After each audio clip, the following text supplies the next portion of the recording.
우리 하나님 말씀은 대표 구절로 로마서 12장 2절 우리 한 절을 같이 한 목소리로 읽도록 하겠습니다. 시작. 너희는 이 세대를 본받지 말고 오직 마음을 새롭게 함으로 변화를 받아 하나님의 선하시고 기뻐하시고 온전하신 뜻이 무엇인지 분별하도록 하라. 아멘. 우리 제목은 변화를 위한 훈련입니다. 변화를 위한 훈련. 오늘 말씀이 어떤 분에게는 조금 위로가 될 수도 있고요. 또 어떤 분에게는 챌린지, 도전이 될 수도 있고, 그런데 아마 어떤 분에게는 좀 부담이 될 수도 있어요. 부담. 그러니까 여러분 각자에게 필요한 적용을 우리 성령님께서 인도하실 줄로 믿습니다. 변화와 성장은 가능한가요? 가능해요? 안 가능해요? 가능해요? 다르게 한번 질문해 볼게요. 자, 한번 이렇게 질문해 볼게요. 나는 원래 생겨먹은 대로 살아야 할까요? 아니면 나는 내가 원하는 내 모습이 될 수 있을까요? 생겨먹은 대로 살아요, 그냥? 네. 여러분, 하나님이 우리에게 주신 타고난 성격은 안 바뀝니다. 그냥 퍼스널리티 문제죠. 그러니까 외향적인 사람은 끝까지 외향적이고, 내성적인 사람은 끝까지 내성적입니다.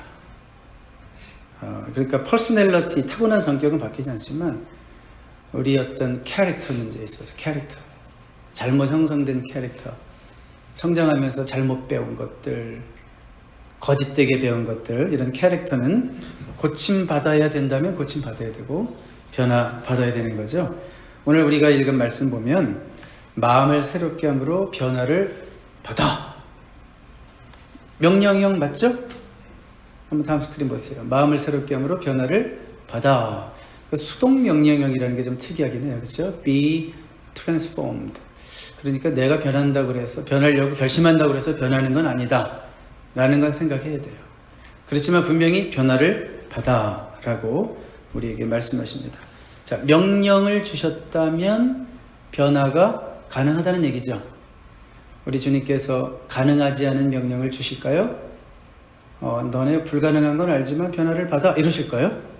아니죠. 변화가 가능하기 때문에 변화를 받아 이렇게 말씀하셨습니다. 자, 이런 변화를 위해서 필요한 게 뭐라고요?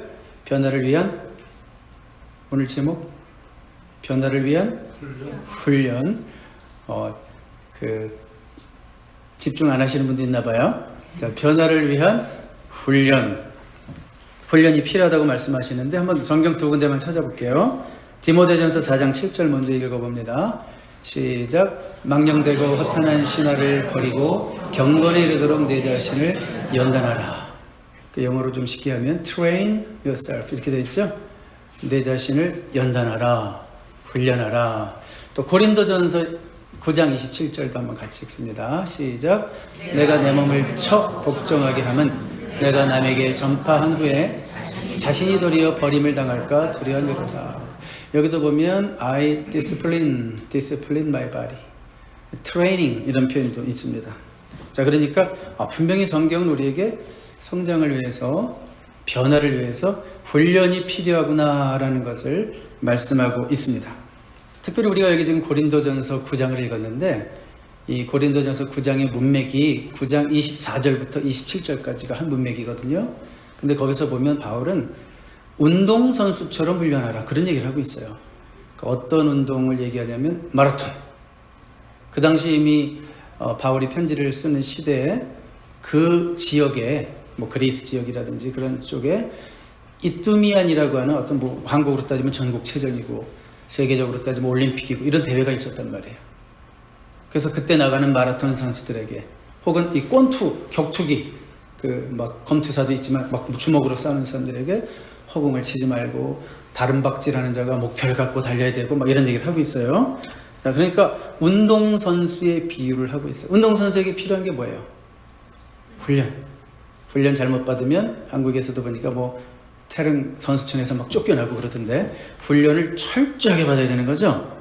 근데 운동선수가 훈련을 할 수 있는 동기부여는 어디서 나오냐면 목표가 있기 때문에 모든 운동선수에게 목표가 있어요. 내가 우승을 해야지, 뭐 금메달을 따야지, 이겨야지, 명예를 얻어야지, 돈을 벌어야지, 우승해가지고 메달을 따서 명예를 얻고 돈을 얻고 이런 목표가 있으니까 훈련하는 거예요. 그렇죠? 목표가 있어야지 훈련이 가능해집니다. 그럼 다 같이 해볼까요? 시작. 목표가 있어야지 훈련이 가능해집니다. 이 분명한 목표가 있으면 그것을 따라가게 돼 있어요. 우리 빌립보서 3장 13절 14절 한번 같이 읽어봅니다. 시작. 형제들아, 나는 아직 내가 작은 줄로 여기지 아니하고 오직 한 일, 즉 뒤에 있는 것은 잊어버리고 앞에 있는 것을 잡으려고 표대를 향하여 그리스도 예수 안에서 하나님이 위해서 부르신 부름의 상을 위하여 달려가노라. 여기 표대가 영어로 보니까 goal이라고 되어 있죠. 목표로 바꿀 수 있는 목표. 바울에게는 그런 목표가 있었어요. 표대가 있었어요. 뭔가요? 나를 부르신 분의 상 주심, reward, prize, 그걸 바라보고 달려가고 있다. 이렇게 말씀하고 있는 거예요. 제가 미국 처음 왔을 때 이제 미국에서 대학원 한 과정을 마치고요. 졸업식을 앞두고 있었는데 한 2달 정도 앞두고 있었어요. 근데 그때 제 아내가 고민을 하기 시작하더라고요. 졸업식 때 무슨 옷을 입지? 고민을 하기 시작하더라고요. 2달 전부터. 그런데 그때 제 아내가 입고 싶은 옷이 딱 한 벌밖에 없었어요. 딱 한 벌. 요거 입어야지. 근데 입으니까 단추가 막 터지려고 그래요. 안 맞아요. 안 맞아. 이거 어떡하지? 옷이 너무 작아요. 옷을 늘릴 수 있는 방법이 없었어요. 그럼 뭘 줄여야 돼요? 몸을 줄여야 돼요. 그럼 내가 졸업식까지 2달 남았으니까 내 몸을 줄이자. 아주 그 집념을 가지고 2달 정도 안에 한 15파운드 이상 뺀 것 같아요. 제 기억에. 이렇게 빼더니 옷이 척 맞더라고요. 자, 이게 가능했던 것은 뭐예요? 내가 그 옷을 입어야만 하는 그 집념, 목표가 있었기 때문에 가능한 거죠. 여러분, 분명한 목표가 있으면 우리의 신앙생활의 훈련이 가능해진다는 거예요. 혹시 아직 나이가 60이 안 되신 분들은 내가 나이가 60이 되면 나도 저분처럼 말과 행실에서 예수 그리스도의 향기가 확 묻어나는 그런 삶이 될 수 있을까? 이런 목표가 있다면 오늘을 내가 어떻게 살아야 되는 것이 결정이 되는 거죠. 여러분, 그런데 훈련이라는 단어가 좋아요, 안 좋아요? 훈련. 여기 막 평생 훈련 받으신 분도 있어요.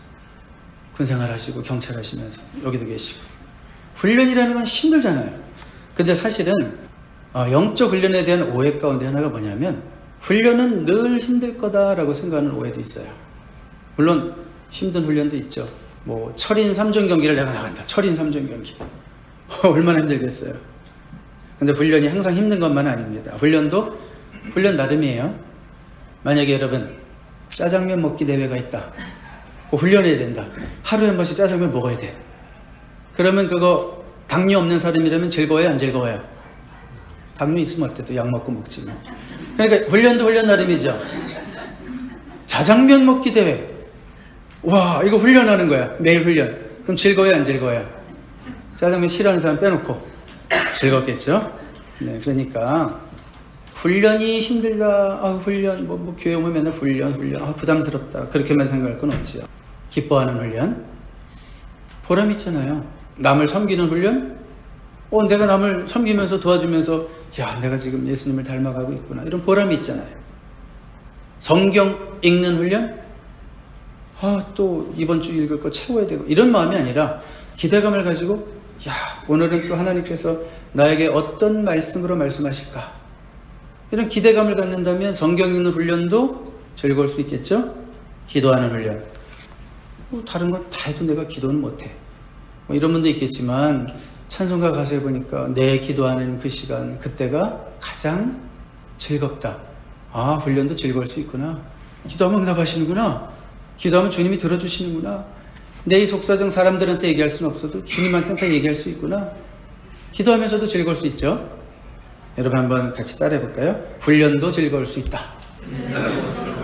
그런 생각을 좀 가져야지 신앙생활이 이렇게 무슨 율법에 얽매여서 오늘 내가 숙제 다 했나 막 이런 생각을 하지 말고 좀 더 긍정적인 마음으로 하게 될 줄로 믿습니다. 또 한 가지 오해는 뭔가 하면 영적 훈련에 대한 오해가 있어요. 훈련 자체가 영성의 척도라고 생각하는 사람이 있어요. 여러분, 사람이 영적으로 성숙하다라는 걸 어떻게 알 수 있을까요? 저분이 영적으로 성숙해. 어떻게 알 수 있어요? 성경 많이 읽으면, 기도 많이 하면, 전도 많이 하면 그런 것도 좋죠. 근데 그게 아니에요, 사실은. 하나님을 얼마나 사랑하는가, 사람을 얼마나 사랑하고 잘 섬기는가, 이게 척도죠. 여러분들이 만약에 성경을 읽지 않고 기도하지 않고 주일에 교회 나와서 목사님들 설교 듣고 이런 거 하지 않고도 계속 성장할 수 있다면, 예수님처럼 말하고 예수님처럼 행동할 수 있다면 성경 안 읽어도 되고 기도 안 해도 되고 교회 안 와도 돼요.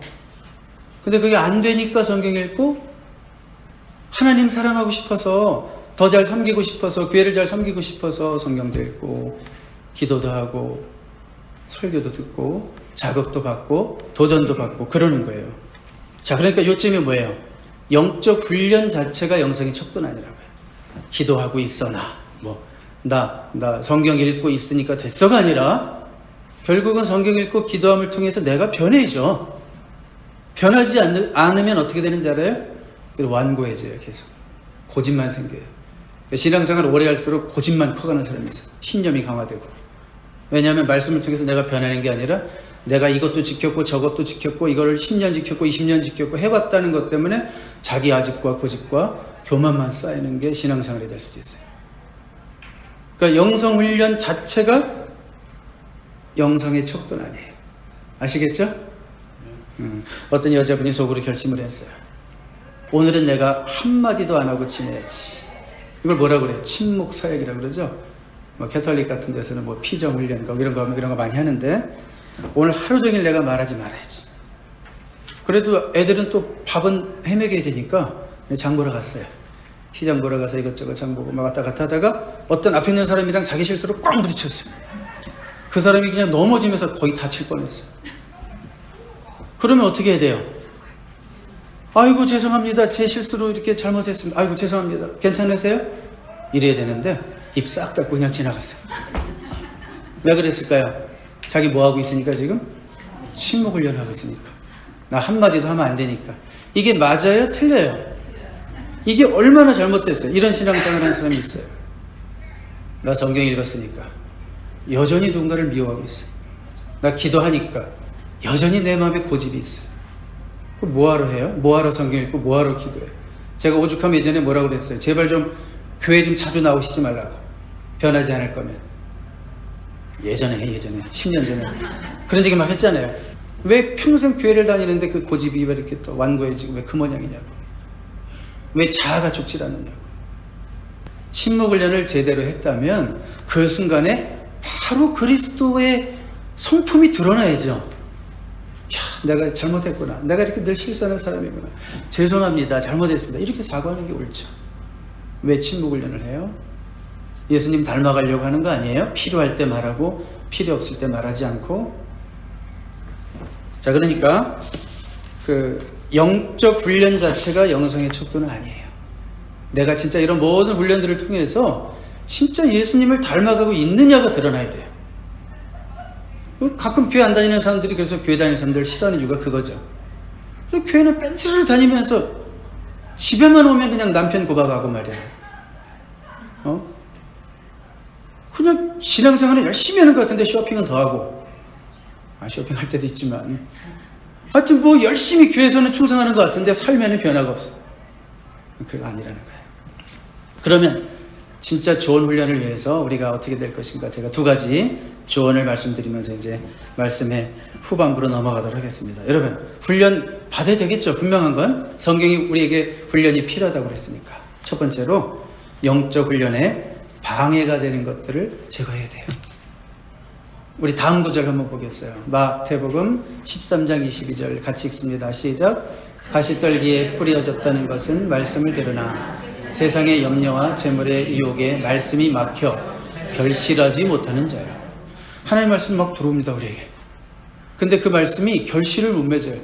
그게 들어와서 뿌리를 내려야지 열매를 맺고 우리가 성장하는데 성장을 방해하는 게 있다는 거예요. 그게 뭐예요? 가시떨기. 우리의 영적 훈련과 성장을 방해하는 가시떨기에는 뭐가 있을까요? 다시 한번 말씀드리지만 제일 문제는 우리의 자아예요. 자아. 죽지 않은 자아, 고집, 아집. 여러분 주변에 꼭 그런 사람이 있어요. 우리 삶의 기준이 말씀이어야 되는데 삶의 기준이 자기 신념인 사람이 있어요. 말씀이 들려오면 말씀을 통해서 내가 변해야 돼요. 아까 be transformed, 수동 명령형이라고 그랬어요. 말씀에 의해서 변화라는 얘기예요, 사실은. 내가 스스로 안 되니까. 말씀에 의해서 변화라는 얘기예요. 근데 내 신념이 기준이 되어 있는 사람들은 말씀 앞에서 내가 변하려자 하지 않고 말씀이 틀렸다고 얘기해요. 아멘 하는 척하지만 그 고집은 안 꺾여요. 내 신념, 내가 평생 가지고 있었던 잘못된 가치관, 잘못 배운 거, 세속적인 가치관, 인본주의적인 가치관, 율법주의적인 신앙, 이런 모든 것들이 다 자리를 잡고 있어요. 그래서 말씀이 아무리 들려와도 변할 생각을 안 해요. 아집이 제일 무서운 거예요. 고집이 제일 무서운 거예요. 주로 여러분 교회에서 신앙생활을 하다 보면, 저희 교회는 그런 분이 없지만 예전에 여러분 신앙생활 할 때 주로 그렇게 고집이 아집이 세신 분들은 신앙생활 오래 하시던 분들인가요? 교회 바로 오셨던 분들인가요? 다 동의하잖아요. 신앙생활 오래 할수록 오히려 아집과 고집이 강화될 수 있다는 거. 이게 영적 훈련에 제일 방해가 되는 거고, 그 다음에 주변 환경도 봐야 돼요. 주변 환경. 우리의 영적 성장을 방해하는 주변 환경은 없는가? 항상 만나는 사람이 누군가? 내가 늘 접하는 미디어, TV 프로그램, 미디어, 책, 뭐 이런 것들. 그런 것들이 우리의 영적 훈련을, 성장을 촉진하는지 아니면 방해하는지 늘 점검해 봐야 돼요. 아, 이건 아니다. 내 영적 성장과 영적 훈련에 방해가 된다 그러면 죄송합니다. 과감하게 잘라버리라. 그렇죠? 과감하게 잘라버려야 돼요. 저쪽 한 분이 졸기 직전이라 제가 쳤어요. 저기 저쪽 한 분이. 자, 여러분 주변 환경 중요합니다. 주변 환경이 나의 영적 성장을 촉진하는 분위기를 만들어야 돼요. 무슨 얘기인지 아시겠죠? 내 주변의 사람을 통해서 내가 좋은 선한 영향력을 받아야 돼요. 자극을. 맨날 만나는 사람이 노래방 가서 맨날 이것만 두들기면 노래방 1년에 한 번만 가야 되는데 매주 가게 되는 거예요. 그렇죠? 내 주변 환경이 너무 중요하다는 거예요. 제가 이런 설교를 노래방 사업하는 집사님 앞에서 예전에 한번 얘기했더니 되게 싫어하더라고요. 하여튼 교회는 뭐 별의별 분이 다 있잖아요, 직업이. 그래서 무슨 얘기만 해도 하여튼 목사는 시비 받을 수 있어요. 너무 적극적으로, 노골적으로 접근하고 적용하다 보면 그렇습니다. 자, 그 다음에요. 영적 훈련의 성장에 방해가 되는 것 중에 하나가, 여러분들이 혹시 이런 생각 해보셨는지 모르겠지만 육신의 피로입니다. 육신의 피로. 여러분 잠이 너무 부족할 때 기도하려고 막 해서 본 적 있어요? 잠은 되게 부족해 졸려 죽겠는데도 새벽 기도 뭐 이러면서 막 기도하려고 막 해서 본 적 있어요? 돼요, 안 돼요? 잘 돼요, 안 돼요? 안 되잖아요. 집중이 안 되고 막 너무 힘들단 말이에요. 어떤 경우에는 가장 영적인 일이 일찍 자는 거예요. 가장 영적인 일이 많이 자는 거예요.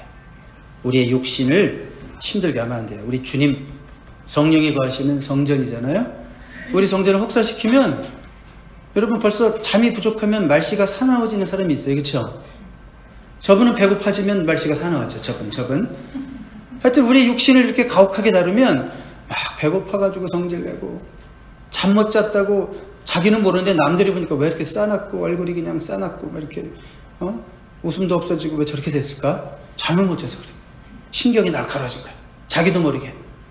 여러분 우리 영적 훈련과 성장에 우리 육신 관리가 굉장히 중요해요. 제가 이런 얘기하기는 좀 주제 넘죠.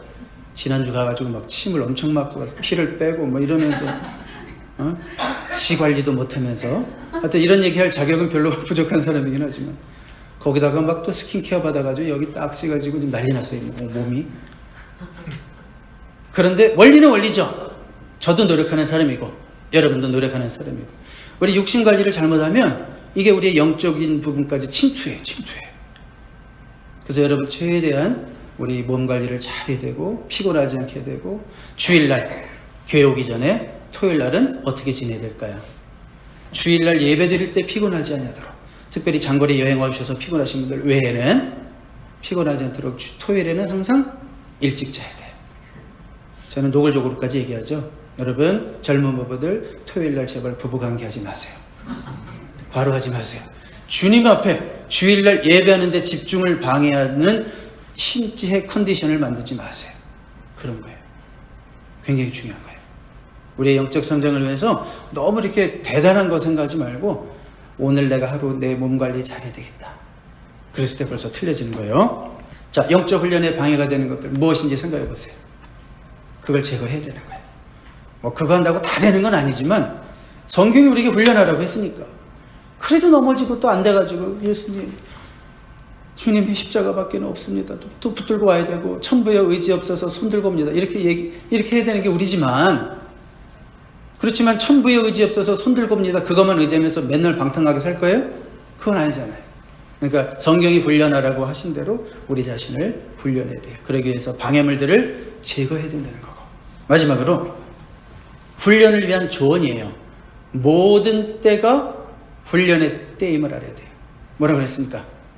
모든 때가 훈련의 때다. 우리 에베소서 4장 15절에 보시면 오직 사랑 안에서 참된 것을 하여 범사에 그에게까지 자랄지라. 그는 머리니 곧 그리스도라. 우리가 예수님을 향해서 이렇게 자라가는데 뭐라고 그랬어요? 범사에. 매사가 훈련과 성장의 기회라는 거고요. 디모데후서 4장 2절에 보니까 너는 말씀을 전파하라. 때를 얻든지 못 얻든지 항상 힘쓰라. 범사가 매사가 순종의 기회고 매사가 성장의 기회라는 것을 기억하시기 바랍니다. 어떤 여자분이 그래요. 아휴, 신혼 때가 좋았어요. 아이들 없을 때가 좋았어요. 결혼하기 전에가 좋았어요. 뭐가 좋았다는 걸까요? 남편이 아이들이 있기 전에 뭐가 더 좋았다는 말일까요? 시간이 많아서 성경 읽을 시간도 많았고, 시간이 많아서 기도할 수 있는 시간도 많았는데, 이제는 남편 밥 해주고 아이들 대치다리거리하고, 그래서요 제가 이런 영적 훈련을 할 시간이 없어요. 영적 훈련이 뭔데요?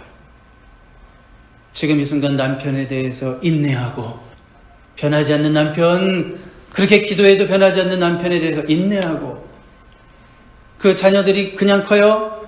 얼마나 속색해요? 그 자녀들을 위해서 기도하고, 그 순간이 영적 훈련이 되는 거예요. 그때만 훈련한 거예요? 교회가 뭘 잘못 가르쳤어요? 기도해야 돼요. 기도만 하면 뭐예요? 기도한 사람은 삶의 모든 순간순간 가운데 그것이 찬스가 되고, 나에게 도전 과제가 지금 뭐고, 내가 지금 해야 될 일이 뭐고, 이런 것들로 연결이 돼야 되잖아요. 지금 이 순간이 영적 훈련의 기회죠. 나는 비즈니스가 너무 바빠서요. 그 현장에서도 훈련해야죠. 이상한 고객 만나도 참을 수 있어야 되고, 게으르고 싶어도 부지런해야 되고, 이게 뭐예요? 다 주님의 힘을 의지해서 하는 거잖아요. 주님 도와주세요. 지금 이 순간 내가 주님의 모습 닮아가기 원합니다. 나중에 한가해지면 나도 이제 맨날 교회에서 살면서 잘할게요. 그게 아니에요. 신앙생활은 그게 전부가 아니에요. 더 중요한 건 여러분들의 삶이에요. 삶. 만만치가 않잖아요. 직업 현장에 들어가 있는 분들. 그리스도인처럼 살아야 되니까 우리가 말씀도 듣고, 그리스도인들처럼 살아야 되니까 훈련하는 거죠. 그러니까 기도도 하는 거죠. 모든 순간이 하나님의 선물인 것을 기억하십시오. 모든 순간이 뭐라고요? 하나님의 선물입니다. 제가 지난 몇 주간 동안 우리 집안의 두 여자들을 딴 데 보내고 지냈었잖아요. 그러면서 이 남자 2명을 제가 밥을 해줘야 되는 의무가 저에게 있었는데, 제가 나중에 생각을 달리 했어요. 이게 왜 의무야? 기회지. 그렇죠? 기회잖아요.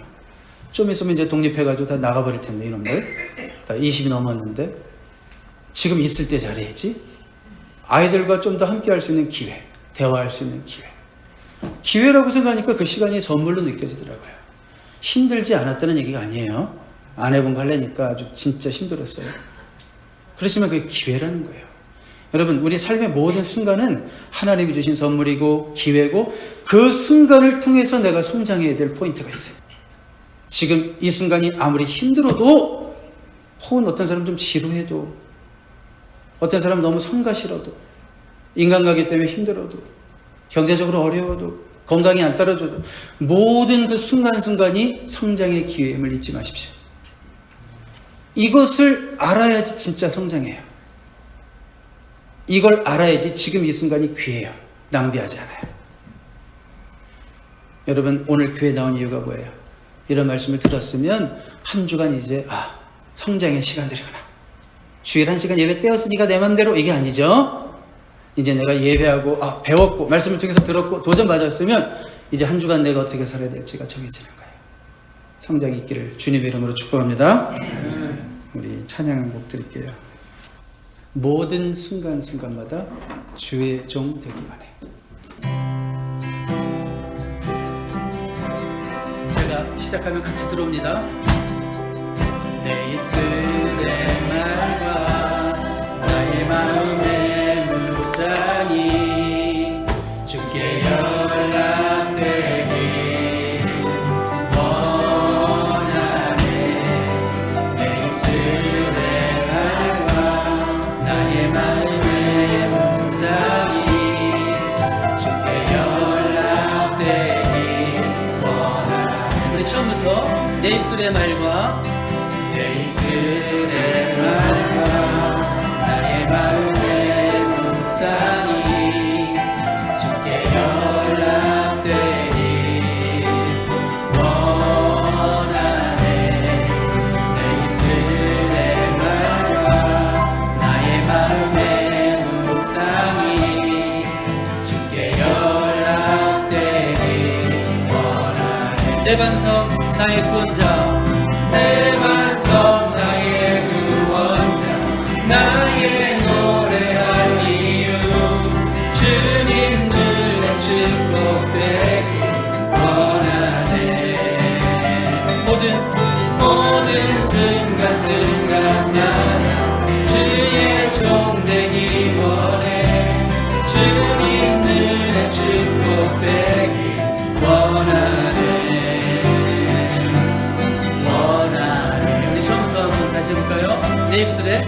내 입술에 말과 나의 마음의 묵상이 주께 연락되길